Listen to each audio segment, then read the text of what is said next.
Okay guys, yan, magandang hapon sa inyong lahat and welcome back dito sa ating panibagong video dito sa ating channel. Ayan, sa lahat ng mga hindi pa subscribers, please subscribe sa atin pong maliit na channel. Konting-konti na lang, 7,000 na tayo. Maraming salamat sa lahat ng mga sumusuporta at sa lahat ng mga nanonood dito sa ating channel. So, sa lahat po ng mga nagtatanong at sa lahat po ng mga nagko-comment, maraming salamat po dahil kahit paano natutulungan nyo yung ating channel para ma-boost yung algorithm at para po yan ay ma-recommend din ng YouTube sa iba pa pong mga kapwa natin RTLs racers na naghahanap po ng mga information, no, na gusto nilang masagot yung kanilang mga tanong. At sometimes ito pong ating mga video ay nakakatulong kasi may mga tanong sila na nasasagot dito sa mga videos natin na yan. So ngayong araw na ito po guys ay pag-uusapan natin yung updated na detailed expenses, no, sa atin pong pag-aalaga ng RTL chicken. Kasi dami po kasi nagtatanong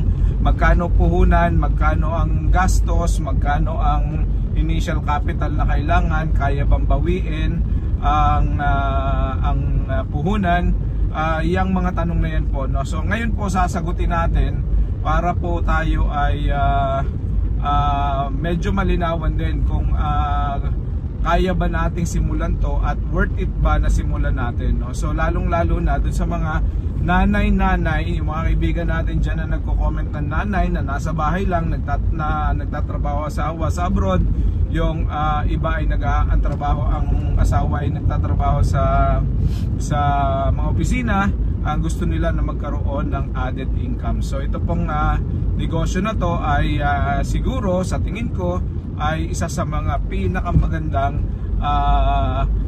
additional income. Kumbaga it's another egg on the basket, no, na pwede ninyong paglagyan. Sabi nga ay kung gusto niyo mag-diversify ng income, pwede ito na pagsimulan, no. So pwede niyo itong gawin dahil madali lang siyang gawin at hindi siya mahirap na pag-aralan, no. So yun po. So ngayon pong araw na to guys, bago natin pag-usapan ng lahat ng yan ay magpapasok lang po tayo ng maikling intro.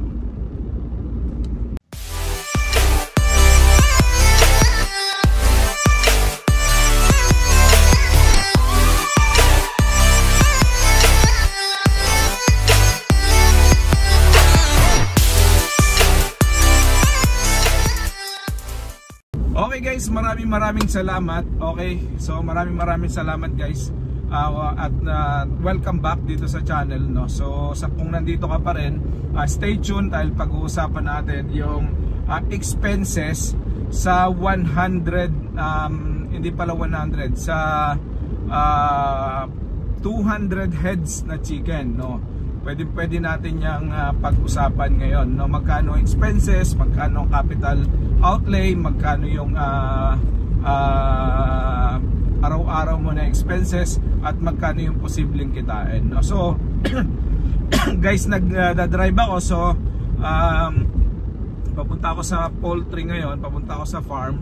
So ang gagawin natin, mamaya ako na lang gagawin yung lahat ng mga computation sa dulo ng video at i-explain ko lang sa inyo kung ano yung mga pwede ninyong pagkagastusan pag nagsisimula kayo ng ganitong klaseng business, no. So unang-una guys, pinakamahalaga na dapat ninyong tandaan bago kayo magsimula ng RTL business ay meron kayong location, meron kayong paglalagyan ng inyong mga manok. So two things ang kailangan tandaan sa location: dapat may tubig, dapat may kuryente, hindi yung bukal na tubig, hindi yung galing sa irrigation. Kailangan malinis ang tubig na pagkukuhanan, hindi contaminated, hindi wala dapat salmonella, dapat malinis ang tubig na ipapainom ninyo. So guys, importante yun yung una. Ikalawa,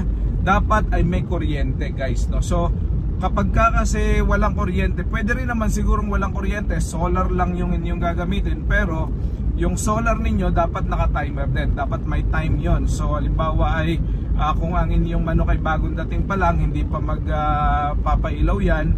Pero kung medyo matagal-tagal na, medyo 20 weeks na, magpapailaw na kayo, 1 oras o 2 oras isang araw, dapat naka-timer para 1 oras lang yung solar light ninyo sa umaga, 1 oras lang sa gabi.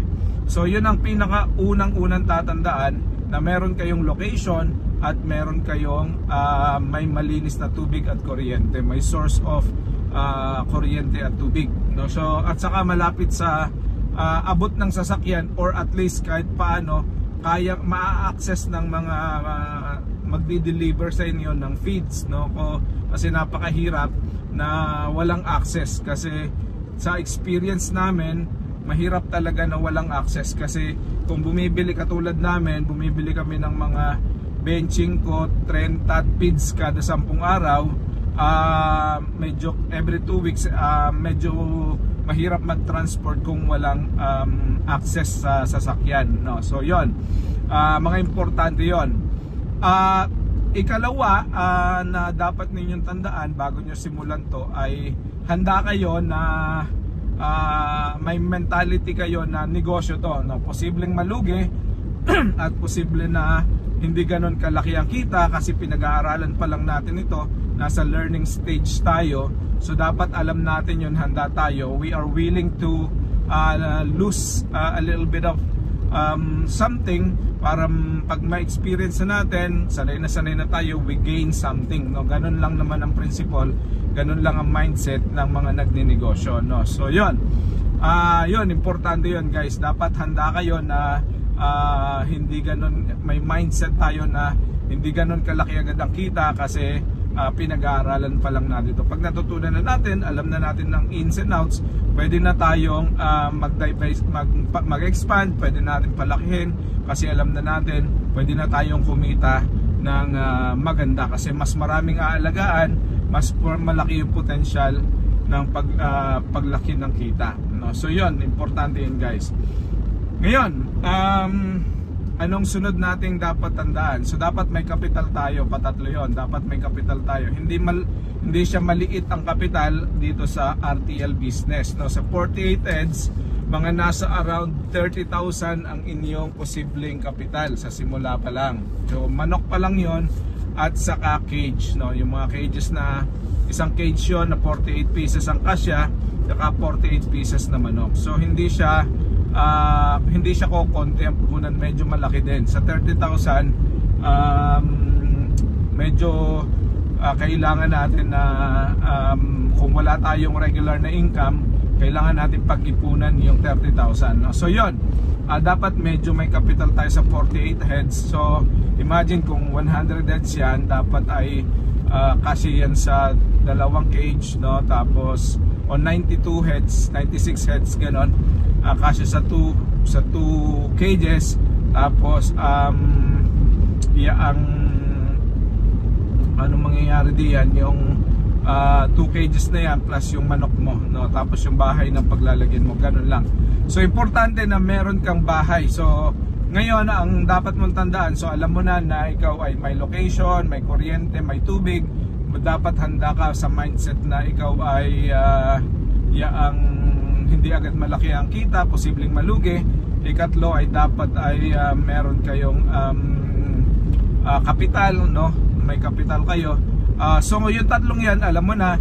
Ang sunod ay ano naman yung mga dapat mong ihanda, no? So una, dapat meron kang bahay ng iyong manok. So kung may luma kang piggery na hindi na ginagamit, pwede na yan pagsimulan. Kung meron kang kubo na hindi ginagamit o ginagamit pero pwedeng gawing silungan ng mga manok, pwede na yan sa 48 heads o kaya ay 96 heads, pwede na yan. Tapos sunod dyan, dapat may cages ka, no? Cages pwede mong bilhin ng gawa na nasa 7,800 ang isa up to 8,500 ang isa, depende kung sinong nagbibenta at magkano. Yan. Ikatlo is basically kailangan mo na manok. So yun ang mga kailangan mo. Depende sa dami ng manok na kukuhanin mo. Meron kang makukuha na 48 heads, meron kang makukuha na 96 heads, meron kang makukuha 192 heads. Depende kasi may mga ganon na numbers. Depende, pataas na, sky's the limit kung kailangan mong mag-expand. Kung gusto mo marami, over 500, over 1,000, over 5,000, depende sa iyo. So depende sa capital meron ka. Okay, so yun, expenses, dapat meron kang regular na supplier ng feeds.